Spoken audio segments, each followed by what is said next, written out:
आज राजा भैया से मिलने केंद्रीय मंत्री और सांसदी का चुनाव लड़ रहे संजीव बालियान, विनोद सोनकर कौशाम्बी से गए राजा भैया से। जब उनकी बैठक चल रही थी तब मुलाकात करने पहुंचे थे। क्या हुआ, क्या बात नहीं बन पाई? जबकि अमित शाह से मुलाकात की उन्होंने 3 मई को बात, मुंबई में हुई मुलाकात की बात 3 मई को मानी थी, और उन्होंने जो ट्वीट वो एक्स पोस्ट पर लिख रहे थे उसमें भी वो लगातार संकेत दे रहे थे कि हुई है वह जो राम रचि राखा। लेकिन धनंजय सिंह के यहाँ से, जौनपुर से आपके लिए राहत भरी खबर आई है कि वहां वो कृपाशंकर सिंह की मदद कर रहे हैं। लेकिन कौशाम्बी लोकसभा और प्रतापगढ़ लोकसभा पर राजा भैया की जनसत्ता दल के प्रभाव वाली एरिया वाली पार्टी का समर्थन आपको नहीं मिल पाया। पहले आपकी प्रतिक्रिया। देखिए पुष्कर जी, लोकतंत्र में हर व्यक्ति का अधिकार होता है किसका समर्थन करे किसका न करे।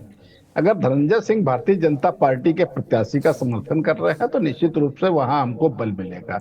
राजा भैया की इच्छा है जिसका समर्थन करे, इसमें भारतीय जनता पार्टी कोई दबाव थोड़े ना बना सकती है।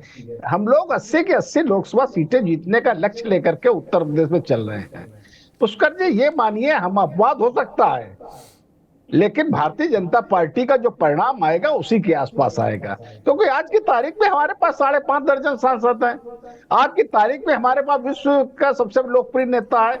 आज की तारीख में देश का सबसे ज्यादा योग्य, सबसे ज्यादा उपयुक्त, सबसे ज्यादा विश्वसनीय मुख्यमंत्री उत्तर प्रदेश के हमारे पास है।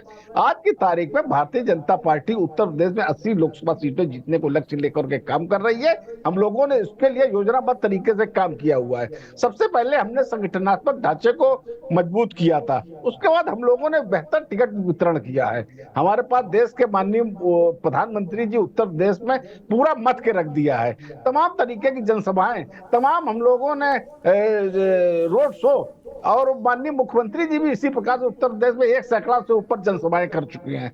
ये बात मानिए, आज की तारीख में उत्तर प्रदेश में सबसे बड़ा राजनीतिक दल और 80 की 80 लोकसभा सीटें जीतने को राजनीतिक समर्थन मांगने आज विनोद सोनकर और संजीव बालियान कुंडा गए थे। देखिए, ये इस विषय की मुझे इतनी जानकारी नहीं है, लेकिन मैं जो हूँ भारतीय जनता पार्टी के प्रवक्ता के होने मैं पीसीआर से कहूंगा जरा सा कहना चाहता हूँ पुष्कर जी, कोशिश चलाएं। देखिए मैंने अपने नहीं गए हैं, वो तस्वीरें हैं हमारे पास कि कोई समर्थन करता है या नहीं करता है, या उसकी व्यक्तिगत बातें होती हैं। अगर नहीं, वो समर्थन कर दिया होता तो अब मेरा सवाल सुनिए। कौशाम्बी लोकसभा सीट 2019 में विनोद सोनकर 38,700 कुछ वोटों से 22 वोटों के आसपास जीते। 2022 में कौशाम्बी वो जिला है जो कौशाम्बी वो लोकसभा है जिसके 5 विधानसभाएं जो आती हैं, चैल, सिराथू, कौशाम्बी, बाबागंज, कुंडा। बाबागंज और कुंडा जनसत्ता दल के पास है, विनोद सोनकर और रघुराज प्रताप सिंह। बाकी 3 सीटों पर सिराथू में पल्लवी पटेल हैं, चैल से पूजा पाल हैं, और जो इस समय कौशाम्बी से उम्मीदवार है पुष्पेंद्र सरोज, उनके पिता इंद्रजीत सरोज वहां से विधायक हैं। दूसरी बड़ी बात उसी क्वेश्चन में कि इंद्रजीत सरोज कि ऐसा भी कोई नया कैंडिडेट दिया, इंद्रजीत सरोज के बेटे को टिकट दिया है, तो कौशाम्बी सीट पे तो मुश्किल आएगी शायद। इसीलिए विनोद सोनकर गए। उन्होंने हम लोग उत्तर प्रदेश तक का ही मतलब ये चैनल चलाते हैं और एक एक खबरें छन छन के आती हैं और सही आती हैं। हमारे रिपोर्टर हम लोग को मालूम है जिसमें कहा गया कि राजा भैया ने माना, मैं अभी बाइट आपको सुनवाऊंगा थोड़ी देर में, कि विनोद सोनकर आए थे, मिले, समर्थन मांगा, लेकिन जो उन्होंने बैठक की उसमें उन्होंने ये पाया कि वो समर्थन नहीं कर सकते। यहां पे उन्होंने समाजवादी पार्टी या बसपा या किसी अन्य गठबंधन को भी नहीं दिया है। तो ये कहीं स्ट्रैटेजिक चूक नहीं हुई बीजेपी से? या तो जाना नहीं चाहिए था आज के दिन? देखिए, ऐसा नहीं है पुष्कर जी, जाना नहीं चाहिए था, मैं तो इसके पक्षधर नहीं हूं। हमें सबके पास जाना चाहिए था। अगर हम लोकसभा का चुनाव लड़ रहे हैं या विधायकी का चुनाव लड़ रहे हैं, उसमें अगर किसी को हम अछूत समझेंगे तो ये उचित व्यक्ति नहीं है। हाँ, ये बात सही है, वो स्वतंत्र है। कोई भी व्यक्ति किसी को समर्थन करने के लिए और उसका विरोध करने के लिए स्वतंत्र है। मेरा ये मानना है, चाहे कोई प्रत्याशी हो, उसको अपनी कोई कोई कोर कसर नहीं छोड़नी चाहिए थी। इसको लेकर के हमारे प्रत्याशी ने संपर्क किया, हमारे प्रत्याशी के साथ भारतीय जनता पार्टी का पूरा संगठन खड़ा है। मैं फिर पुष्कर जी आपको एक बात बता रहा हूँ, 4 तारीख को हम लोग फिर एक बार बैठेंगे। ये लोग जितने भी विशेष विपक्ष है, इंडी गठबंधन वाले लोग, जो तथाकथित आजकल चैनलों में बैठ करके गला फाड़ रहे हैं, विभिन्न तरीके की बातें कर रहे हैं, भारतीय जनता पार्टी को इतने में समेट देंगे, उतने में समेट दे रहे, कहने की बातें कर रहे हैं। आज की तारीख में वो कहीं भी नहीं है। मैं अपनी ये चर्चा इसी को लेके आया हूं, 150 वाली हार या बीजेपी 400 पार। जिस तरीके से अब पुष्कर जी अगर हमें ऐसा व्यक्ति प्रमाणित करेगा जिसकी खुद में 3 सीटें हैं, मैं अब उनसे पूछ रहा हूं, आपसे आऊंगा अभी। अब राघवेंद्र जी आपको हो गया, और वैसे भी आज समय एसके दुबे जी, क्या आप जो इतना मुस्कुरा रहे हैं, धनंजय सिंह ने जौनपुर में झटका दे दिया, ऐसा नहीं है। मुलाकात उनकी भी फरवरी में हुई थी, और 2 फरवरी को हुई थी, एक शादी समारोह में हुई थी, और लगातार पूछा भी जा रहा था अखिलेश यादव से कि क्या धनंजय सिंह को आप टिकट दे सकते हैं। बोले देखते हैं जौनपुर में क्या होता है। वहां राजा भैया के यहां आप भी गए थे, नरेश उत्तम पटेल जो आपके पूर्व अध्यक्ष हैं, राज्यसभा का चुनाव था, आप लोग समर्थन मांगने गए थे, खाना खिलाया, भोज कराया, सम्मान दिया, लेकिन वोट नहीं दिया।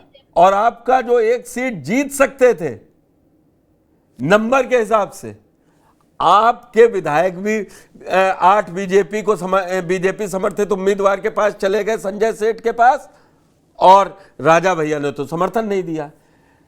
और ये जो अखिलेश यादव लगातार बोल रहे हैं, या आज राहुल गांधी हो लगातार बोल रहे हैं, आप लोगों के पास स्ट्रेटजी क्या है कि इनको 400 पार नहीं होने देंगे, 150 हार होंगी। यूपी में जो अभी तक 3 चरण हुए हैं, मैं ईमानदारी से आकलन करूं तो फाइट हो सकती है, लेकिन कोई क्लीन स्वीप तो मुझे दिखाई नहीं दे रही कि इंडिया गठबंधन क्लीन स्वीप कर रहा है। तो ये दिग्भ्रमित करने से अच्छा है जनता को कुछ बताइए, जो अपनी नीति बताइए, अपने गठबंधन के प्रोग्राम बताइए, जिससे आप लोगों से लोग जुड़े, या मतदान करें, या वो हवा बनाए जो ये 150 पे रह जाए और आप लोग का गठबंधन जीत जाए। चौहान साहब जी, हंसी मुझे इस बात की आ रही थी कि जिस तरीके से भारतीय जनता पार्टी के प्रवक्ता महोदय अहंकारी भरे शब्दों का उपयोग कर रहे थे। निश्चित तौर पर अहंकार किसी का नहीं रहता है, तो ये तो भारतीय जनता पार्टी मामूली वस्तु है। उस बात पर मेरे को हंसी आ रही थी कि कथाकथित चैनलों पे आ जाते हैं, इनको ये दिखाई नहीं देता है कि इस चैनल पे आने वाले लोग, अगर चैनल किसी को बुलाता है तो वो सम्मानित ही होगा। किसी को भी बुलाए XYZ, सड़क नहीं, तो मेरे लिए जो सारे पैनलिस्ट हैं, और इस चैनल के मंच से मैं कहना चाहता हूं, जिसने मुझे ये अधिकार दिया है कि सबका सम्मान होना है। ना ये चैनल किसी एक के साथ है, ना एक के खिलाफ है, सबके साथ है और सच के साथ है। नहीं, मैं आपकी बात नहीं कर रहा हूं, मैं भारतीय जनता पार्टी के प्रवक्ता की बात कर रहा था। अब दूसरी बात जो आपने बोला, देखिए हमने तो तब प्रयास किया था, और तब आपने वोट भी भारतीय जनता पार्टी को दिया था, लेकिन अब क्या ऐसी परिस्थिति हो गई कि अब वो आपको सपोर्ट नहीं कर रहे, यानी कि वो तो आपको भी नहीं कर रहे। नहीं, देखिए हमें तो तब भी नहीं किया था ना, हमें तो तब भी नहीं किया था। चलो हमें नहीं किया, कोई बात नहीं, तो हम नहीं गए। लेकिन आज की परिस्थिति में आप वहां गिड़गिड़ा रहे हो, आपकी 2-2 जैसी सरकार है और आप वहां गिड़गिड़ाने जा रहे हो, तो इस परिस्थिति की ये उपहास होता है, ये उपहास हो रहा है भारतीय जनता पार्टी का। और ऐसे कई उदाहरण हैं, एक उदाहरण ऐसा नहीं है। और इसी तरीके से मैं और बता दूं, अब धनंजय सिंह की अगर मामला जौनपुर का बनता है, तो मैं आपको मेरे भी सोर्सेज से बताता हूं कि BSP से टिकट कटवाने वालों में भारतीय जनता पार्टी का हाथ है। नहीं तो बीएसपी से टिकट नहीं कटता श्री कला जी का। सिर्फ अच्छा, भारतीय जनता अब पार्टी ने बीएसपी, अब बीजेपी बीएसपी को भी चला रही है, ये बड़ा आरोप लगा रहे हैं। अभी मैं राघवेंद्र जी के पास आऊंगा कि वो अपनी सबसे बड़ी पार्टी तो विश्व की चला ही रहे हैं, साथ में बीएसपी को भी चला रहे हैं। मेरे पास पूरी जानकारी है कि बस्ती सीट और जौनपुर सीट भारतीय जनता पार्टी ने बाई हुक बाई कुक कटवाई है। मैं आपको मतलब तो क्या इन दो सीटों पे हार मान रहे हैं क्या? इन दो सीटों पे आप हार मान रहे हैं क्या? इन दो सीटों पे आप हार मान रहे हैं क्या कि बीजेपी ने मैनेज कर लिया?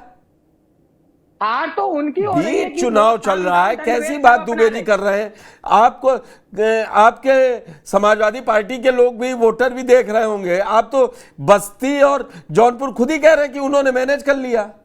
अरे पूरी बात तो सुनिए, उसके आगे मैं क्या बोल रहा हूँ वो तो सुनिए आप। चलिए बताइए। जबकि जिस बस्ती से टिकट काटा है वो व्यक्ति आज समाजवादी पार्टी आज नहीं तो कल ज्वाइन करेंगे, ठीक है ना, और वो हमें समर्थन देंगे। दयाशंकर मिश्रा की बात कर रहे हैं। उस स्थिति में आप देखना कि वहां से समाजवादी पार्टी का कैंडिडेट कितने मतों से जीतता है, ये आप भी देखेंगे 4 तारीख को। वहां के हरीश द्विवेदी की हालत पतली हो गई है, उन्हें डर है क्योंकि दयाशंकर मिश्रा के साथ एक जनता का समूह जुड़ा हुआ है। निश्चित तौर पर उन्होंने सभी वर्गों को लेके चले। तो ऐसी ही स्थिति जौनपुर की है। जौनपुर में निश्चित तौर पर इस होने के बाद जनता में जो संदेश गया है कि ये दादागिरी भारतीय जनता पार्टी की नहीं चलेगी, आखिरकार तब तक जनता इस बात को सहेगी।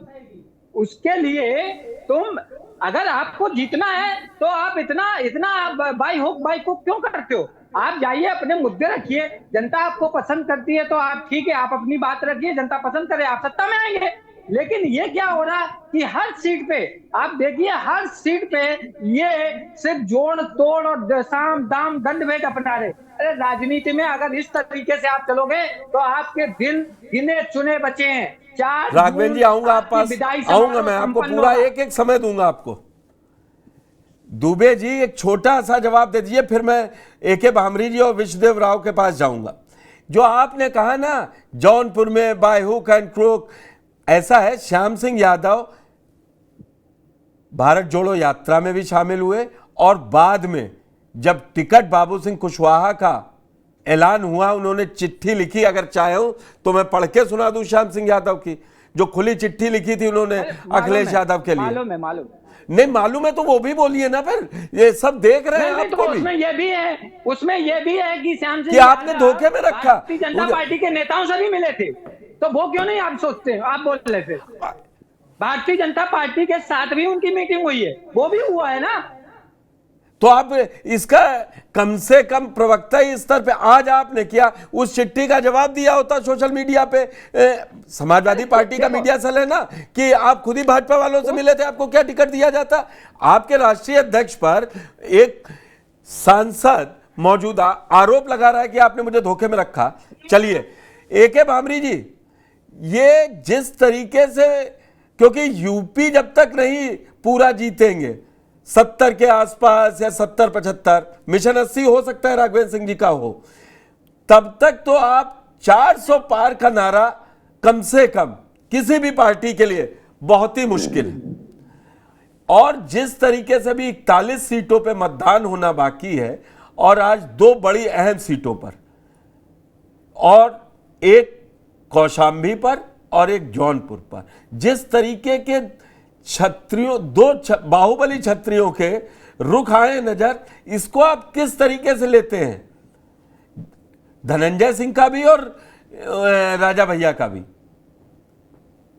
पुष्कर जी, सबसे पहले आपको और बाकी पैनलिस्ट को नमस्कार। दूसरा, आपका प्रश्न ये है कि यूपी में अब जो सीटें रह गई हैं उसका माहौल कहाँ जाएगा। तो मैं आपको एक छोटा सा समीकरण बताना चाहूंगा। पश्चिम यूपी कहते हैं सबसे इम्पोर्टेंट है, तो यूपी में अगर किसी को सरकार बनानी है तो जो पश्चिम यूपी जीत जाता है वो सरकार बना लेता है। ये बहुत छोटी सी कैलकुलेशन है। हाँ, भाजपा 4 चुनाव से जीत रही है, भाजपा उधर 4 चुनाव से जीत रही है। अगर 2019 की मैं आपको इलेक्शन का थोड़ा सा रिजल्ट बताऊं तो पश्चिम यूपी में बीजेपी के पास 55 सीटें थी, सपा के पास 55 के इस बार के आंकड़ों के हिसाब से इतनी सीट आनी चाहिए। इसका मतलब क्या है? देखिए, दो चीजें हैं। एक तो वोट फैक्टर जो शेयर होता है, उस पे बीजेपी सरकार ने बहुत अच्छी तरह से काम करा है, ये आपको ग्राउंड लेवल में मानना होगा।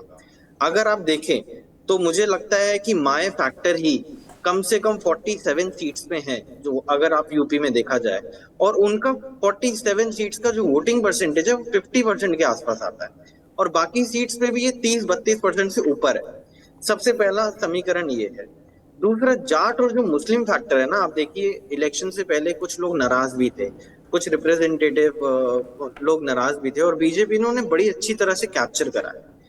उसके बाद आप मैं 16 सीटें बहुत इंपॉर्टेंट है, जिसमें सहारनपुर है, बिजनौर है, अमरोहा है, मुरादाबाद, नगीना, संभल, रामपुर, आजमगढ़, फिरोजाबाद। आप देखिए ये सारी सीट्स बीजेपी हारी हुई थी। 15 सीटें ये हारी सारी थी, सीट्स, हाँ जी। लेकिन अब दो देखिए आप रिगेन कर ली थी, रामपुर और उपचुनाव में रामपुर हाँ, और आजमगढ़। 2019 के इलेक्शन में अगर मैं बताऊं तो ये सारी सीटें बहुत ज्यादा इंपॉर्टेंट है।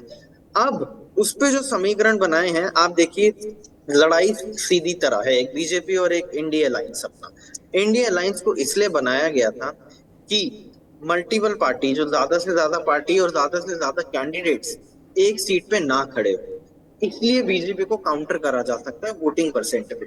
अब देखिए, अब इसका उल्टा ही हो रहा है। अगर आप ज्यादा से ज्यादा पार्टी के कैंडिडेट्स नहीं उतर रहे, लेकिन इंडिपेंडेंट कैंडिडेट्स तो उतर रहे हैं, तो समीकरण यहाँ पे बदल गए। अब जैसे कि 4 चरण के मतदान हुए हैं, आप देखिए थोड़ी सी स्थिति यहाँ पे कमजोर है। अब 283 सीट्स के लगभग आप देखिए कि मतदान हो चुके हैं, और एवरेज वोटिंग है 50 से 60% के हिसाब से, 55% के आसपास आप वोटिंग लीजिए।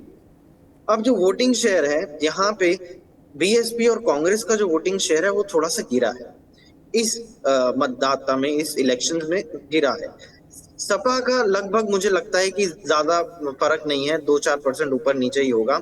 लेकिन आपका जो टॉपिक है कि 140 की हार और 400 पार, देखिए 140 वाली हार तो नहीं है, ये तो तय है। क्या 400 पार होगा? सवाल सिर्फ इतना है, अभी मुझे लगता है समीकरण के हिसाब से 400 पार होना थोड़ा सा मुश्किल है, 30-40 सीटें नीचे रहेंगी। लेकिन आपने जैसे जैसे दुबे जी ने एक बात कही थी कि पार्टी इनको सपोर्ट नहीं करती, मुझे लगता है कि इनका जवाब ये होना चाहिए कि बीजेपी की एक माइंड फ्रेम पॉलिसी है कि जिस पार्टी को वो सपोर्ट करती है ना, बाद में उस पार्टी का विलय अपने अंदर करवा लेती है। तो क्या आपको वो मंजूर है? इसलिए आपको सपोर्ट नहीं कर रही। देखिए दो ही अलायंस है यहाँ पे, बीजेपी और इंडी, लेकिन समीकरण के हिसाब से 140